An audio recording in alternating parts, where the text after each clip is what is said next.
Bat হাতে ৪-৬-এর ঝড়, শ্বাসরুদ্ধকর লড়াই আর দর্শকদের বাঁধ ভাঙা উচ্ছ্বাসে মুখরিত পুরো খেলার মাঠ। দেশে জাতীয় ক্রিকেটের পাশাপাশি দিন দিন জনপ্রিয় হয়ে উঠছে ট্যাব টেনিস ক্রিকেট খেলা। এমন জমকালো আয়োজনে অতিথি হিসেবে মঞ্চে বসে খেলা উপভোগ করেন স্বয়ং ক্রীড়া প্রতিমন্ত্রী মোহাম্মদ আমিনুল হক।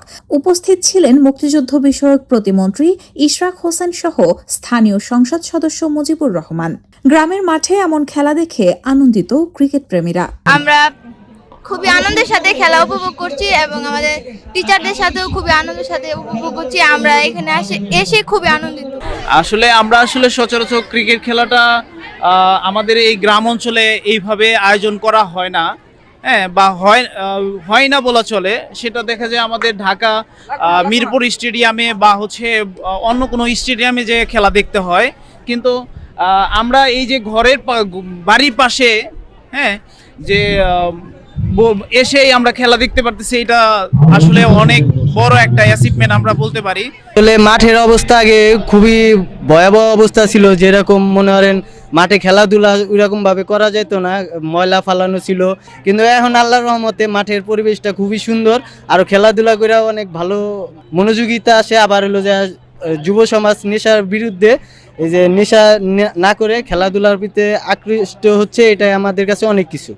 গাজীপুরের কালিয়াকৈরে অনুষ্ঠিত হল বাংলাদেশ ট্যাব বল ক্রিকেট লিগের ফাইনাল খেলা। উপজেলার পূর্ব চন্দনা স্পোর্টিং ক্লাবের মাঠে প্রতিদ্বন্দ্বিতা করেন কুড়িগ্রাম জেলার টিম গ্যালাক্সি ও কুষ্টিয়ার ক্রিকেট দল রুজা রাইডার্স। শুরুতে ব্যাট করতে নেমে নির্ধারিত ২০ ওভারের খেলায় ২৫৭ রানের বিশাল টার্গেট দেয় টিম গ্যালাক্সি। জবাবে খেলতে নেমে শুরুতে দারুণ ব্যাটিং করে রুজা রাইডার্স।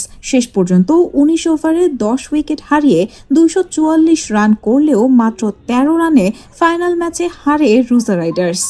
আয়োজকদের অনেক ধন্যবাদ যে এত বড় আসর ট্যাব টেনিস টুর্নামেন্টে করতেছে।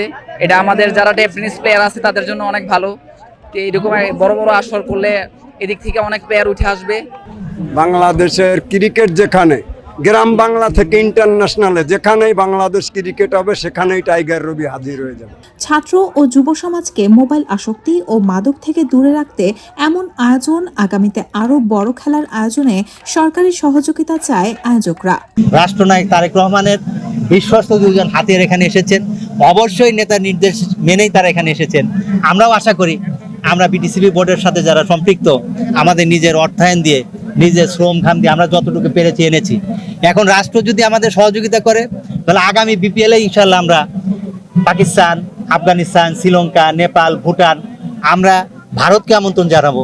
বিশেষ করে কাতার, সৌদি আরব, তারাও আমাদের এখানে এসে খেলবে। প্রধানমন্ত্রীর নির্দেশনা অনুযায়ী দেশের প্রতিটি ইউনিয়নে খেলার মাঠ তৈরি করা হবে বলে জানিয়েছেন যুব ও ক্রীড়া প্রতিমন্ত্রী।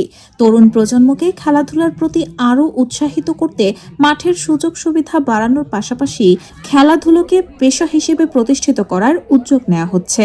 ট্যাব বল ক্রিকেটের জনপ্রিয়তা বাড়াতে এবং এই খেলাকে আরও এগিয়ে নিতে প্রয়োজনীয় সহযোগিতা করা হবে। যে আগামীতে আমাদের মাননীয় প্রধানমন্ত্রী যেভাবে কর্ম পরিকল্পনা সাজিয়েছেন বাংলাদেশের ক্রীড়াঙ্গনকে কেন্দ্র করে, আমরা খেলাধুলাকে পেশা হিসেবে প্রতিষ্ঠা, আমাদের নতুন করে স্পোর্টস, আমরা খেলার উপযোগী মাঠ তৈরি করছি। প্রায় ৪৫৯৯টি ইউনিয়নে আমরা ইতিমধ্যে আমাদের মাননীয় প্রধানমন্ত্রীর পক্ষ থেকে নির্দেশনা দেওয়া হয়েছে যে আমরা প্রতি ইউনিয়নে একটি করে খেলার উপযোগী মাঠ তৈরি করে যাতে আমাদের কিশোর কিশোরীদের জন্য খেলার একটি ব্যবস্থা করে দিতে পারি।